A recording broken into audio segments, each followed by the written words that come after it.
Достар, бізде мындай кашемировый дневной крем бар. 30+ деп аталады, для зрелой кожи деген сөз. Бұл крем ботоксоподобный пептид деп тұр ғой, міне құрамында коллаген бар, пептид бар, ботокс сияқты, яғни ол бетті тартады деген сөз. Плюс коллаген тоже беттің серпімділігін жақсартады. Өте күшті крем. Осының дневной бар және ночной бар.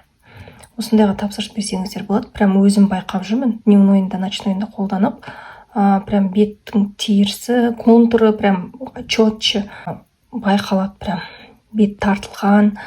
Еще дневнойды жаққан кезде ағартатын тоже әсер береді. Бет терісі ағарған сияқты болып тұрады, таңертең жағып жатқан кезде прям бәрі байқалып тұрады. Бұның құрамы өте табиғи. Мына жерде beauty sweet pink деп тұр ғой, қызыл балдырдан жасалған, және де бамбуктың суы бар. Бетке жаққан кезде сондай жеп жеңіл, ешқандай сезілмейді, тез сіңіп кетеді. Құрамында су бар екені көрініп тұрады, прям бамбуковая вода. И мынаның крышкасының өзі бамбуктан жасалған екен, ағаш.